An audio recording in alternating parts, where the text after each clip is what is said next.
তো দেখো এই প্রবলেমটা আমরা একটু পড়ি। তো বলতেছে যে দেখো 3 বাই 3 একটা ম্যাজিক গ্রিড আছে, হ্যাঁ 3 বাই 3 আকৃতির একটা ম্যাজিক গ্রিড। তো ম্যাজিক গ্রিড জিনিসটা কি দেখো, যার প্রতিটি সারি, কলাম এবং কর্ণ বরাবর সমষ্টি সমান হবে, তাকে বলা হয় ম্যাজিক গ্রিড। যেমন দেখো এখানে 12x, আর এই যে এই জায়গা থেকে বলতো কোনো একটা সংখ্যা তো বসবে, তো এই তিনটার যে যোগফলটা হবে, আবার এই কর্ণ বরাবর যোগ করলেও কি বলতো ওই সেম অ্যান্সারটাই আসবে, আবার এই তিনটা যোগ করলেও কি বলতো সেম অ্যান্সারটাই আসবে। তো সেই ক্ষেত্রে এটাকে বলা হয় ম্যাজিক গ্রিড, ঠিক আছে। তো এইখানে বলছে কি দেখো, যে এটা হচ্ছে একটা 3 বাই 3 আকৃতির একটা ম্যাজিক গ্রিড তৈরি করতে এখানে কি ব্যবহার করা হয়েছে বলছে, 2 থেকে 18 পর্যন্ত সকল জোড় সংখ্যা ব্যবহার করা হয়েছে। অর্থাৎ এখানে শুধুমাত্র জোড় সংখ্যাগুলো থাকবে, ঠিক আছে, কোনো বিজোড় সংখ্যা থাকবে না, অর্থাৎ 2 4 6 8 এভাবে জোড় সংখ্যাগুলো থাকবে 18 পর্যন্ত। তাহলে বলা হচ্ছে যে এক্স এর মান কত, এই যে দেখো এখানে একটা বক্সে কি লেখা আছে বলতো, এক্স লেখা আছে, তো এই এক্স এর জায়গায় কোন সংখ্যাটা বসবে সেটা আমাদেরকে বের করতে হবে, ঠিক আছে। ওকে, তাহলে আমরা দেখো এই ধরনের প্রবলেম গুলো কিভাবে সলভ করি। তো প্রথমে আমাদের জানা লাগবে যে একটা সারি বা একটা কলাম বা একটা কর্ণ বরাবর যে যোগফলটা আসবে সেই যোগফলটা কত। আমরা তো বললাম যে সব দিক দিয়ে যোগফলটা একই আসবে, কিন্তু সেই একই যোগফলটা কত সেটা আমাদের আগে জানার লাগবে। তো সেটা কিভাবে বের করব সেই জিনিসটা দেখো, এখানে সংখ্যাগুলি কি কি আছে দেখো, সংখ্যাগুলি আছে আমাদের 2 4 6 8 10 12 এমন করে কত পর্যন্ত বলতো, 18 পর্যন্ত, তাই না। তো এই সবগুলো সংখ্যা যোগ করলে কত হয় সেটা আমাদের আগে জানা লাগবে। তো সবগুলো যদি আমি যোগ করি, দেখো আমরা যোগ করতে পারি কিনা সবগুলো সংখ্যা। যোগ করার নিয়মটা কি বলতো, এখানে এখানে সব জোড় সংখ্যাগুলি আছে, তো আমরা যোগ আমরা অনেক ভাবে করতে পারি। সবচেয়ে সহজ নিয়মটা হচ্ছে, এখানে কি করবো বলতো, ফার্স্টে আমরা 2 কমন নিয়ে নিব।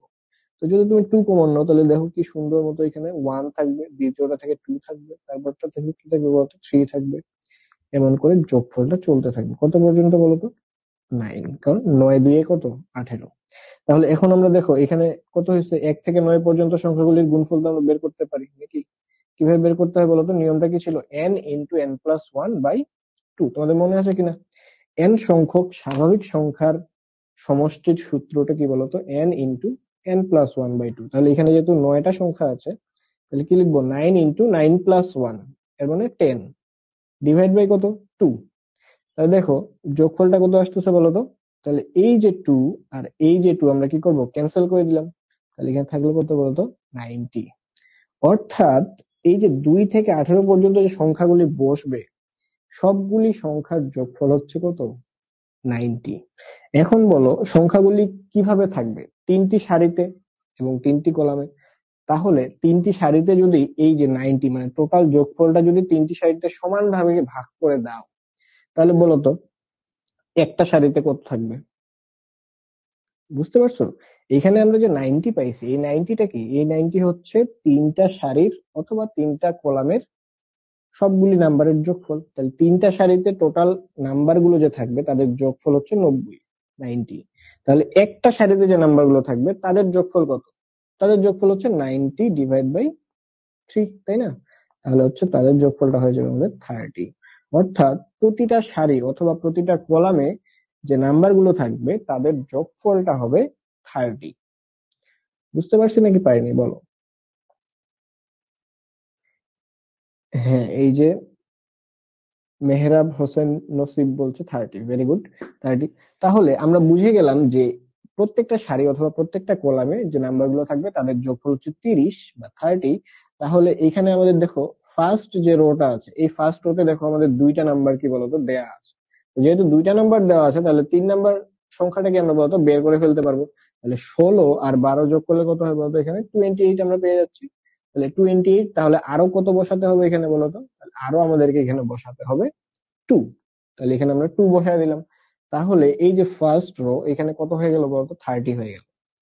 এখন এই 2 বসানোর ফলে দেখো আমি আবার এই যে সেকেন্ড কলামটা আমার হচ্ছে, সেকেন্ড কলামটাতে কি বলতো, আমি দুইটা নাম্বার পেয়ে যাচ্ছি, একটা কত 2, একটা হচ্ছে 18। তাহলে এইখানে মাঝে কত বসবে বলতো, 2 এবং 18 মিলে হচ্ছে এখানে আমাদের 20। তাহলে আরো কত বসাতে হবে বলতো 30 মিলানোর জন্য, তাহলে এখানে আমাদের বসাতে হবে আরো 10। বুঝতে পারছো কিনা? আমরা প্রত্যেকটা সারি অথবা প্রত্যেকটা কলামে আমরা সবসময় কি মেলানোর চেষ্টা করব? 30 মেলানোর চেষ্টা করবো। ওকে, তাহলে এখানে এই জন্য 10 দিয়ে দিলাম। এরপরে এবার তুমি কি করবা, এবার দেখো তুমি এই যে কর্ণ বরাবর, কর্ণ বরাবর দেখো কি আছে আমাদের কাছে, একটা আছে 16, একটা 10, আর একটা কর্ণ কি বলতো ফাঁকা আছে। তাহলে এই ফাঁকা জায়গাটাতে আমরা কত বসাবো? 16 আর 10 মিলে হচ্ছে কত বলতো? 26। তাহলে এইখানে আরো বসাতে হবে কত? আরো বসাতে হবে 4। 26 আর 4 কত হয়েছে বলতো? আবার 30। কারণ আমাদের কি, ওই যে বলছি, সারি এবং কলামে সবসময় কি হওয়া লাগবে? 30 হওয়া লাগবে। ওকে, তাহলে এবার দেখো আমাদের যে 3 নাম্বার কলামটা ছিল, যেখানে দেখো 12x আর 4 আছে, তাহলে আমরা জানি এই যে তিনটার যোগফল কত বলতো? 30। তাহলে এখান থেকে আমি x এর ভ্যালুটা বের করে ফেলতে পারবো। দেখো 12 আর 4 মিলে হচ্ছে কত বলতো? 16। তাহলে 30 মেলানোর জন্য x এর জায়গায় কত বসাইতে হবে বলতো? আমাদের বসাতে হবে 14। তাহলে আমরা এই যে x এর ভ্যালু পেয়ে গেলাম। তাহলে x ইকুয়াল কত বসবে বলতো? 14। আমি আরো একবার পুরো জিনিসটা রিভিশন করে দিচ্ছি, দেখো কিভাবে করতে হবে। প্রথম কাজ হচ্ছে আমাদেরকে দেখতে হবে আমি যে সংখ্যাগুলি এখানে ইউজ করব সবগুলি সংখ্যার যোগফলটা কত। তো সবগুলি সংখ্যার যোগফল বের করলাম। তো দেখো সবগুলি সংখ্যার যোগফল বের করে আমি পেয়ে গেছি কত বলতো? 90। আমরা কি করলাম? 2, 4, 6, 8 এভাবে 18 পর্যন্ত সবগুলো সংখ্যা যোগ করে ফেললাম। এইখানে আমরা যে সূত্রটা ইউজ করছি সেটা আমাদেরকে একটু মনে রাখা লাগবে। দেখো এইভাবে, এটা হচ্ছে সূত্রটা এরকম 1+2+3+4, এমন করতে করতে যদি আমি n পর্যন্ত সবগুলো সংখ্যা কি করি বলতো? যোগ করি। তাহলে এই যোগফলটা হবে কি? n into n+1 divided by 2। ঠিক আছে, এটা আমাদের এই ফর্মুলাটা আমরা এখানে ইউজ করছি। তো যারা জানো না তারা এটা একটু মেমোরাইজ করে নেবে। 1+2+3 এইভাবে n পর্যন্ত সংখ্যাগুলির যোগফল হচ্ছে কি? n into n+1/2। তাহলে যেহেতু এখানে আমাদের 1 থেকে কত পর্যন্ত বলতো? 1 থেকে 9 পর্যন্ত সংখ্যাগুলোর যোগফল ছিল, তাহলে n এর জায়গায় কত বলতো? 9। তাহলে 9 ইন্টু 9+1 ডিভাইড বাই 2। তাহলে 9 ইন্টু 10 কত হলো বলতো? 90। নিচের 2 আর উপরের 2 কি করছি আমরা বলতো? ক্যান্সেল আউট করে দিচ্ছি। তাহলে 90 পেয়ে গেলাম। তাহলে এখানে আমাদের সামেশন বা সবগুলো সংখ্যার যোগফল হচ্ছে 90। যেহেতু তিনটা রো অথবা তিনটা কলাম, তাহলে প্রত্যেক রো অথবা প্রত্যেক কলামে সামটা হবে কত বলতো? 30। 90 ডিভাইড বাই 3, 30। তাহলে এরপর কি করলাম আমরা? ফার্স্ট রোতে দেখলাম 16 আর 12 আছে, তাহলে 16 আর 12 মিলে হচ্ছে 28।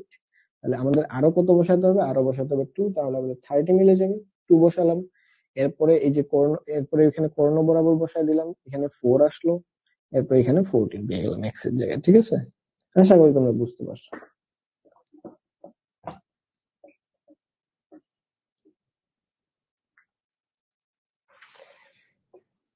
ঠিক আছে, তো এরকম আরো কিভাবে প্রবলেম আসতে পারে দেখো। ধরো যে এই সেম জিনিসটা দিয়ে এরকম প্রবলেমও আসতে পারে, যে ধরো যে তোমাকে বললো এরকম কি বলতো, একটা 4x4 একটা গ্রিড আছে, হ্যাঁ, 4x4 একটা গ্রিড আছে বললো। দেখো সেম প্রবলেমটা এইভাবে আসতে পারে, একটু চেঞ্জ করে দিয়ে এইভাবে আসতে পারে। ধরো যে এরকম, হ্যাঁ, বলছো কি একটা 4x4 একটা কি আছে? গ্রিড আছে। এই 4x4 গ্রিডে কি বসবে? 1 থেকে 16 পর্যন্ত সংখ্যাগুলি বসাতে হবে। তো 1 থেকে 16 পর্যন্ত বসালে এটা এমন ভাবে বসাবো যেন কি এটা বলতো একটা ম্যাজিক স্কোয়ার হয়। ম্যাজিক স্কোয়ার কোনটা বলো? যাদের প্রত্যেক সারি প্রত্যেক কলাম বরাবর কি হয় বলতো? যোগফলটা একই হয়। তাহলে এখানে 1 থেকে 16 পর্যন্ত সবগুলো সংখ্যা আছে। 1 থেকে 16 পর্যন্ত সবগুলো সংখ্যা আছে। তাহলে বলছে ওই ম্যাজিক সংখ্যাটা কত, অর্থাৎ সারি এবং কলাম যোগ করলে যে যোগফলটা আসবে, মানে প্রত্যেক সারি প্রত্যেক কলামে যে যোগফলটা আসবে, সেই সমান যোগফলটা কত সেটাই আমাদেরকে বের করতে হবে। ঠিক আছে, তাহলে কিভাবে বের করবো বলো এখানে?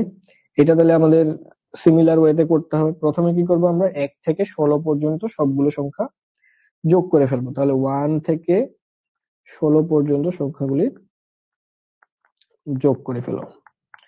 যোগফলটা কত হবে বলতো? 16 ইন্টু 16+1 ডিভাইড বাই 2। মনে আছে কিনা দেখো, n ইন্টু n+1/2। তাহলে এখানে কত হচ্ছে আমাদের? 8। এই যে 16 কে যদি আমরা কি করি বলতো? 2 দিয়ে ক্যান্সেল করি, তাহলে 8 থাকবে। তাহলে 8 কি বলতো 17, তাহলে 8 × 17 কত হয় বলতো 136। তাহলে সামটা হচ্ছে 136। তাহলে একটি কলামে কত থাকবে বলতো, প্রতি সারি বা প্রতি সারিতে থাকবে তাহলে আমাদের 136 ডিভাইড বাই কত বলতো 4, তাহলে হচ্ছে 34 থাকতেছে। বুঝতে পারছো কিনা দেখো, তাহলে হচ্ছে প্রত্যেক সারি বা প্রত্যেক কলামের যোগফলটা হবে 34। তাহলে এটাই হচ্ছে ওই 4/4 এর কি বলতো ম্যাজিক নাম্বার। অর্থাৎ প্রতি সারির সবগুলো সংখ্যা অথবা প্রতি কলামের সবগুলো সংখ্যা যোগ করলে কত হবে বলতো 34 হবে। ওকে, এইভাবে প্রশ্নগুলো আমাদের আসতে পারে।